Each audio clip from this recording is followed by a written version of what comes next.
എനിക്ക് നിങ്ങളുടെ കാര്യമൊക്കെ കേട്ടിട്ട് മനസ്സിലായത് മോളൊരു 2K പെടല.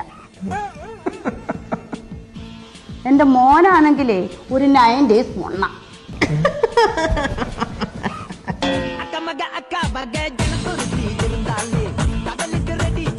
60s ജനിച്ച എനിക്ക് നിങ്ങൾ പറയുന്നതൊന്നും എനിക്ക് ഉൾക്കൊള്ളാൻ വയ്യ. ഞങ്ങളെ കെട്ടിക്കൊണ്ട് വന്ന സമയത്ത് ഭർത്താക്കന്മാരെ ഞങ്ങൾ ദൈവത്തെ പോലെ കണ്ടിരുന്നത്.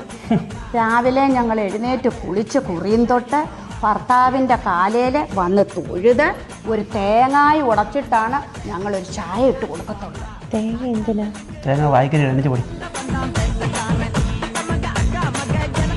മോക്കറിയാവോ, എനിക്ക് പണ്ട് കളക്ടറേറ്റ് ജോലി കിട്ടിയതായിരുന്നു.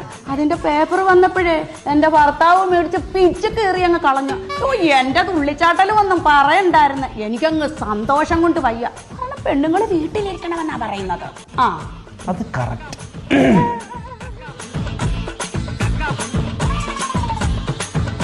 ഞങ്ങൾ പോലും അറിയാതെ ഞങ്ങൾ ഗർഭിണികളാവുന്നത്. ഞങ്ങൾ ഒരു പരാതിയും പരിഭവവും ഒന്നും പറഞ്ഞിട്ടില്ല. ഇനി മയക്കി കിടത്തിയിട്ട് കാണാം.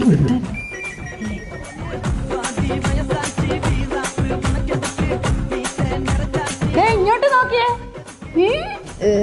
ഇത് മൊത്തം വെപ്പുമല്ല മുൻവശത്തിരിക്കുന്നത്. എന്താണെന്നറിയാമോ? ചേട്ടന് പുൽസ ഉണ്ടാക്കിയപ്പോ അതിന്റെ ഉണ്ണി പൊട്ടിപ്പോയെന്നും പറഞ്ഞുകൊണ്ട് ഒരൊറ്റ അടി പല്ലെല്ലാം കൂടെ തെറിച്ചു പോയ പോക്കൊന്നും പറയണ്ട. അവിടുന്ന് ഞാൻ ഇതെല്ലാം കൂടെ നുള്ളിപ്പെറുക്കി എന്റെ കൂട്ടുകാരിയെ കാണിച്ചു. യോ നിന്റെ ചേട്ടൻ ഇത്ര നല്ല പൗരുഷ വന്നോടിയെന്നും പറഞ്ഞോണ്ട് അവളുമാര് കേട്ടു ഇവിടെ പ്രേമം തുടങ്ങി കൊച്ചേ. അതിച്ചിരി ഓവറായിപ്പോയി. ഇന്നത്തെ റോഗിബായി ഒക്കെ ഉണ്ടല്ലോ, ആ മനുഷ്യനെ പരമ്പരത്ത് വരത്തില്ല. ആ മനുഷ്യന്റെ മകനാ ഉപ്പാണ്ടി കളിച്ചിരിക്കുന്നത്. മൊണ്ണ.